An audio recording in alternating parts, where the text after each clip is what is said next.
Welcome to my Confidence and Success podcast series. My name is Samantha Morris and I'm an accredited and international executive and personal confidence and success coach, qualified and registered psychotherapist, an avid lover of food, travel and the arts.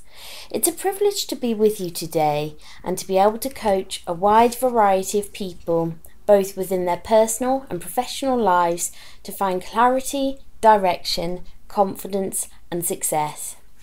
In this podcast, I'm going to be exploring 6 ways to manage stress and anxiety.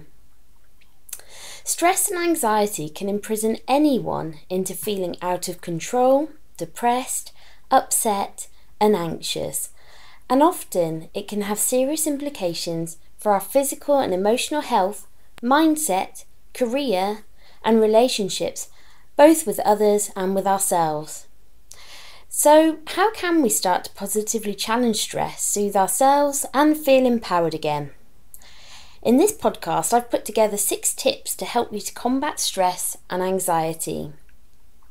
Number 1, acknowledge what you can or can't control. This can be easier said than done.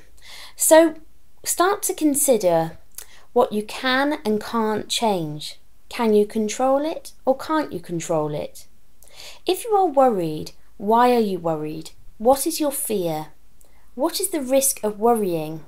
How likely is this to come true? And how can you gradually let worry go? Number 2, breathe and step away from the stress. This is such a simple tip, but often forgotten. When we breathe, we allow oxygen to circulate our mind and body, which can help us to think around situations and issues more clearly. Sometimes it's also useful to step away from the stress. Walk away into a different room, a different environment, go and do something else, or even have a cup of tea. Once you've stepped away, you can then review the situation with a fresh perspective and a different outlook. Number 3, stop pressing the fast forward button. Often we stress about what might happen as a result of another situation.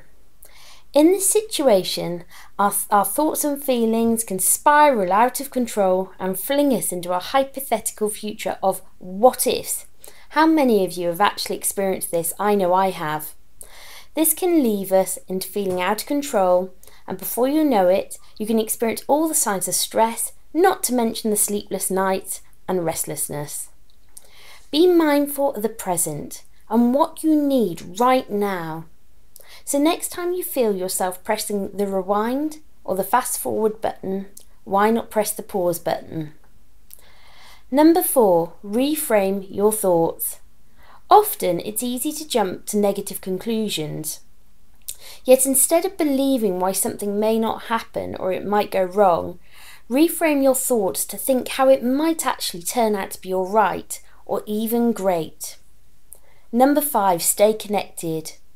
It's really important that you're able to talk about stress with other people. Why not talk to a trusted friend, colleague, family member or online support group?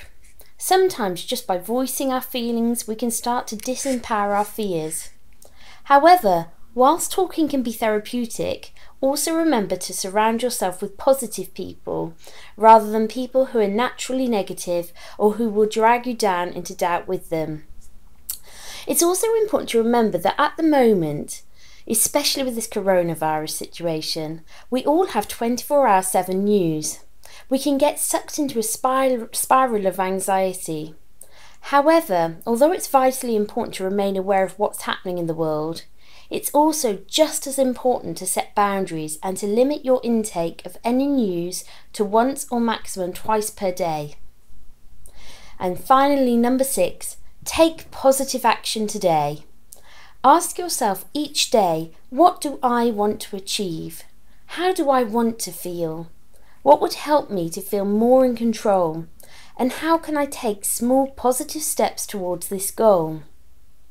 If you've enjoyed today's podcast, then why not connect with me by heading over to my website www.samanthamorris.coach.